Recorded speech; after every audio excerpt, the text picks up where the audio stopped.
자, 2023학년도 대비 이제 모의고사 1회 보겠습니다. 우리가 8회 정도 모의고사 한번 풀어볼 거예요. 그래서 어, 6문제씩 매회 영어학이 6문제 나와요. 실전에서 6문제 나오고 배점으로는 한 20점 나옵니다. 그러니까 20점 배점이 나오는데 이제 모의고사는 20점 배점으로 나갈 수도 있고 22점으로 나갈 수도 있으니까 이제 그 정도 참고하시고요. 세월이 너무 빨라가지고 이제 커리큘럼 마지막 단계예요. 시간이 너무 빠른데 진짜 무섭게 빠릅니다.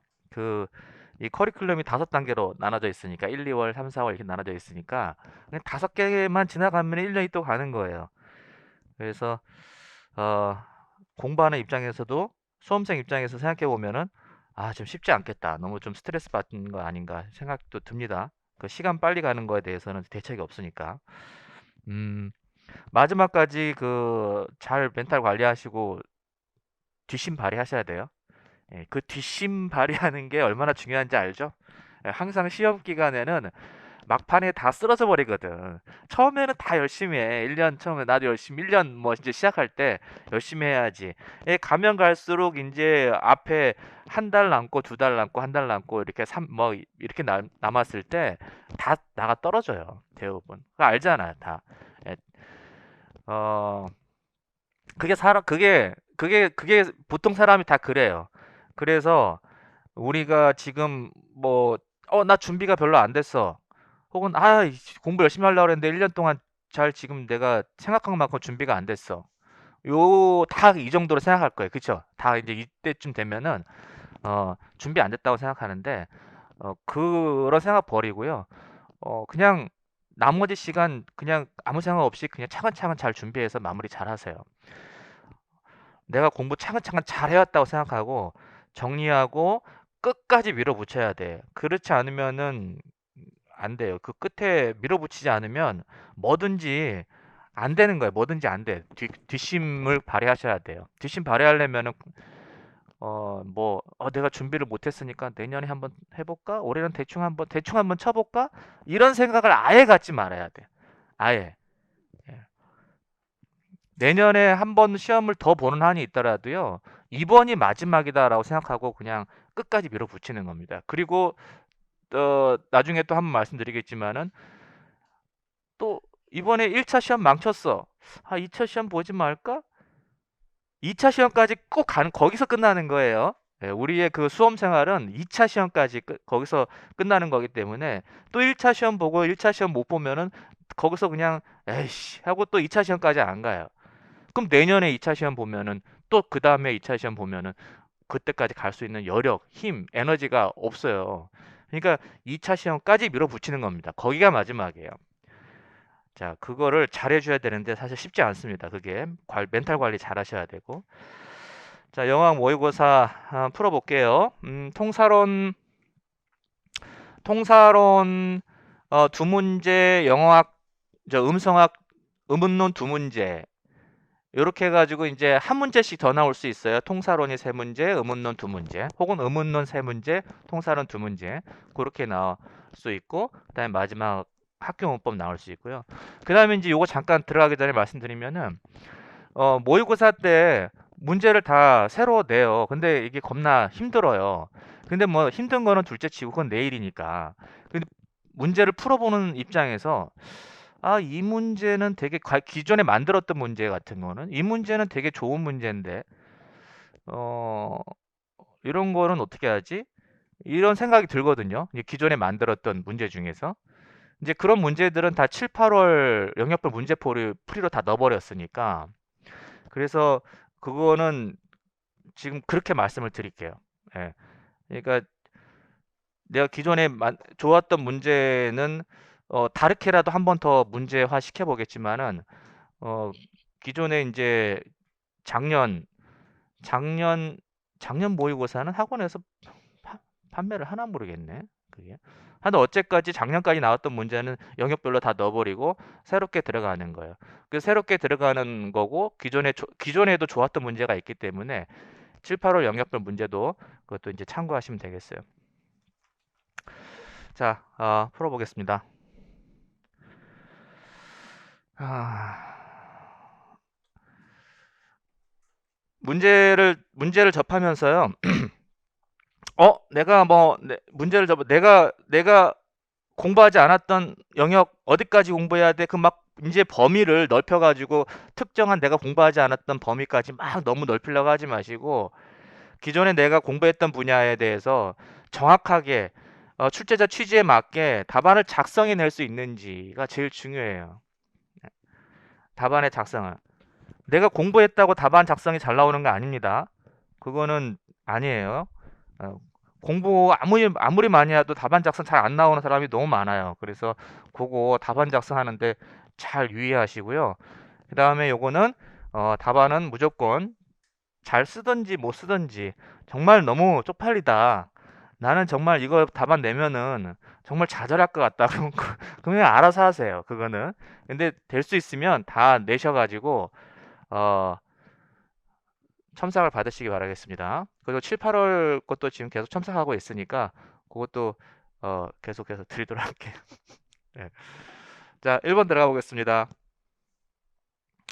1번의 그 취지는 전체적인 포놀로지컬 프로세스, 포놀로지컬 룰을 다 제시를 하고 있죠. 그래서 첫 번째, 다 읽지는 않을게요. 포놀로지컬 룰이 굉장히 많아요. 크게 보면은. 근데 여기서는 이제 네 가지, 메인 타입의 네 가지만 이렇게 해서 소개를 하고 있고요. 그 첫 번째가 어시뮬레이션 프로세스고요. 어시뮬레이션 프로세스. 그 다음에 디시뮬레이션, 이화작용, 동화작용, 이화작용 이렇게 들어가는 거고요. 물론 이제 우리가 동화작용에서도 방향에 따라서 역행동화냐, 순행동화냐, 상호동화냐 이렇게 볼 수 있고 그 다음에 또 어떻게 이 어시뮬레이션에서도 또 어떻게 볼 수가 있어요. 플레이스가 바뀐 거냐, 매너가 바뀐 거냐, 그죠? 아니면 완전히 완전히 모든 부분에서 다 바뀐 거냐, 부분적으로 어시뮬레이션 된 거냐, 아니면 완전히 다 바뀐 거냐, 이제 그렇게도 세분화시켜서 갈 수가 있습니다. 어시뮬레이션 보시면. 근데 여기서는 그냥 통으로 어시뮬레이션이라고 했어요. 영향을 받는 거. 그 다음에 두 번째 이제 디시뮬레이션 현상 있는 거죠. 디시뮬레이션 현상은 똑같아 less similar 똑같아지려고 하는 것이 아니라 오히려 그 반대로 가는 거죠. 왜냐하면은 그 반대로 가는 것이 컨트라스트를 유지하는 것, 대조 기능, 그 세그먼트의 대조 기능이 더 두드러지게 나타나기 때문에 듣는 사람 입장에서 이렇게 이제 컨트라스트를 미스하지 않기 위해서 디시뮬레이션 하는 겁니다. 디시뮬레이션도 제가 문제 이제 영역별 풀어볼 때 많이 말씀드렸지만은 디시뮬레이션 같은 경우는 디시뮬레이션에 해당되는 데이터들은 좀 더 암기하셔야 돼요. 왜냐면은 디시뮬레이션 같은 경우는 역사적인 그 측면이 있기 때문에 이게 어시뮬레이션처럼 눈에 바로 보이지 않거든요. 그러니까 조금 암기하셔야 돼요. 디시뮬레이션이 일어나는 그러한 데이터들은 단어라든지 이런 것들은 좀 암기를 해 놓으시는 게 좋다. 그 말씀을 드렸죠. 그 다음에 이제 세 번째 볼게요. 이런 게 이제 어시뮬레이션 현상이죠. 접사가 붙을 때 L 사운드 작년인가 재작년에 시험에 나왔죠. 이런 것도 L 사운드가 있을 때 R로 재작년에 있구나. 그 다음에 이렇게 서로 원래는 요렇게 이게 접사의 올바른 형태죠. 원래 형태죠. 오리지널 형태. 근데 이것이 L 사운드 뒤에 붙었을 때 R 사운드로 붙는 것. 이게 디시뮬레이션 현상이죠.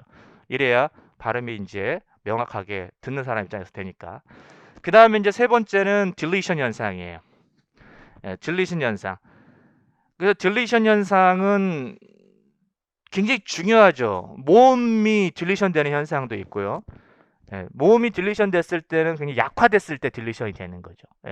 강세받지 않는 상태에서 약화됐을 때 딜리션 되는 거. 특히 이제 슈아 딜리션이 유명하고 그 다음에 자음이 딜리션 됐을 때는 자음이 연속적으로 나열이 돼 있을 때 그때 자음을 하나 빼는 거죠.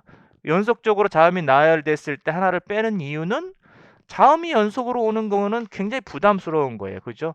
음절의 이상적인 형태가 뭐 엄마 아들 이렇게 와야 되는데 그죠? 애들만 몰려다니는 것은 굉장히 부담스러운 거예요. 그러니까 여기서 하나를 빼버린 거죠. 그죠? 우리 동네 그 가만히 커피 한 잔 마시고 앉아 있으면은 중학생들 엄청 많거든요. 다 시커먼 옷 입고 몰려다니 시커먼 입고 애들 이렇게 몰려다니더라고. 그 애들 왜 이렇게 몰려다니는지 모르겠어요. 그 애들. 자, 그 다음에 여기가 이제 딜리션 되는 현상이죠. 그래서 어, 미스터리 여기 이제 스펠링으로 써놨는데 이게 이렇게 모음이 딜리션 되거나 아니면은 넥스트 클래스에서 트 사운드가 딜리션 되거나 이제 이렇게 현상을 언급합니다. 그 다음에 세 번째는 이제 이 펜타시스죠. 삽입이죠. 삽입시키는 거. 그래서 프롬킨이 사람 이름이죠. 프롬킨을 발음할 때 여기가 발음이 조금 이제 힘드니까 프롬프킨 이렇게 발음을 하죠. 이제 우리가 옛날 사람들이 이렇게 삽입을 많이 시켜요. 그리고 이제 이런 거 특히 제가 아는 사람도 요거 발음할 때 챕부터 이렇게 발음하는 게 편한가 봐. 챕부터 이렇게 empty 이런 거 발음 안 하잖아요. empty 이렇게 발음하는 거예요. 이거 훨씬 이제 이렇게 해서 발음을 삽입해가지고 하는 경우 이제 여기에 이렇게 삽입시키는 경우죠. 자, 이렇게 네 가지를 언급했어요. 이것 말고도 사실은 그 포놀로지컬 프로세스가 뭐가 있어요. 이것 말고도 뭐가 메타테시스, 의미 전환 이런 거 있죠. 예, 의미 전환도 있고 의미 그 사운드를 바꿔버리는 거죠. 예, 약간 실수로서 의미 전환도 있고. 자, 요렇게 해가지고 네 가지를 말씀을 드렸고, 그 다음에 이제 제가 항상 강조하는 거, 요렇게 해서 그럼 쉽네? 내가 다 아는 거 아니야? 해서 데이터를 보니까 Consider the following phrase below 여기 보시고요. Phonological rule ordinary everyday speech에서 적용되는 phonological rule 어떤 phonological rule이 여기에서 적용이 되는지를 말해봐라 이 말이죠. 자, 이 문제는요 기존 거하고 비슷한 것 같은데 뭐가 다르냐면은 기존 거는 발음 기호 다 제시해 주고요. 단어 하나에 발음 기호 다 제시를 해주고 이렇게 해가지고 내가 볼 수 있는 그 포커스를 볼 수 있는 초점을 두고 관찰할 수 있는 게 되게 작았거든요. 그러니까 보기가 좋아요. 기존의 그 문제 방식에서는. 근데 이제 지문은 동일한데 여기서 제가 보는 것은 발음 기호 전혀 주지 않고 이것을 봤을 때 여기에서 내가 그냥 일상적인 회화체로 발음을 했을 때 어떤 의문 현상이 여기에서 숨어 들어가 있는지를 잡아낼 수 있는 거. 그래서 이런 것들을 훈련할 때 트랜스크립션을 좀 많이 해봐라라고 이제 말씀을 발음하고 발음 기호를 적어보는 훈련 이런 것들을 이제 해보면 도움이 된다라고 말씀을 드렸습니다. 자, 요렇게 나오는 경우는 아직까지는 없었어요. 이런 식의 이제 약간 어떻게 말하면 불친절하게 이렇게 툭 던져주고 여기에서 무슨 의문 현상이 일어나 이렇게 마치 그냥 연습 문제처럼 AP 연습 문제처럼 이렇게 던져주는 경우는 흔치 않은데 없었으니까 나올 수 있다라고 생각하는 거예요. 이렇게 없었으니까 이 취지는 바로 이겁니다. 불친절하게 데이터를 준다 이거예요. 이랬을 때 우리가 여기서 어떤 의문 현상을 끌어낼 수 있는지. 물론 제가 이제 답안에서는 어떤 의문 현상을 했냐면은 두 가지 했어요. 세 가지. 여기에서 두 가지가 여기에서 한 가지가 나오죠. 여기서 한 가지인데 두 가지 측면에서 한 가지를 얘기한 거고 여기에서 또 한 가지를 얘기했어요. 여기에서는 어떤 거냐면은 캥구할 때 네이저 사운드가 뒤에 빌라 사운드의 영향을 받아가지고 이게 응 사운드로 발음하죠. 그죠? 그러면 이거 어시뮬레이션 현상이 들어가는 거죠. 자, 이때 리그레시브, 프로그레시브 이런 말 쓸 필요가 없죠. 지문에서 어시뮬레이션 현상을 얘기했으니까 굳이 프로그레시브, 리그레시브 이런 말을 쓸 필요가 없습니다. 그 분위기 파악을 잘 하셔야 돼요. 취지에서.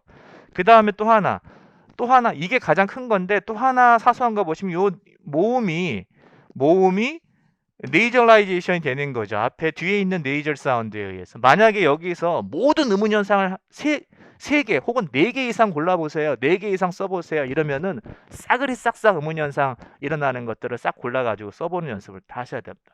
여기서 두 개.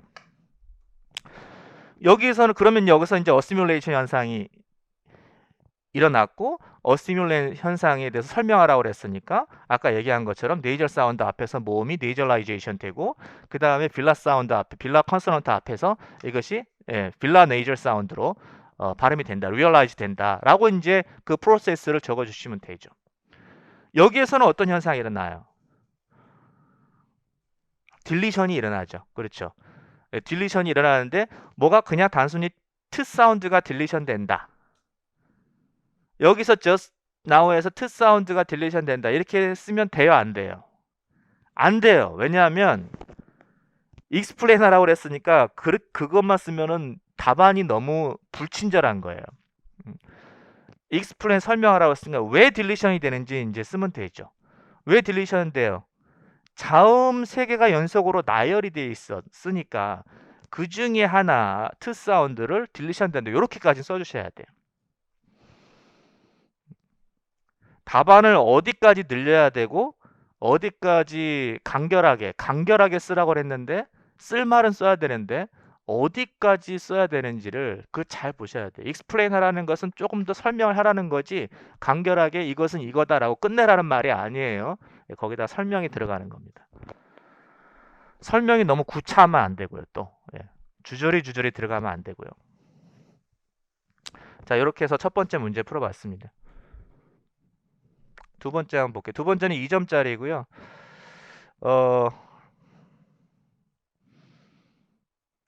답은 쉬운데 요걸 답을 쓸 때 요거 맞았어요? 틀렸어요? 틀린 이유 좀 한번 얘기해봐. 왜 틀렸을까?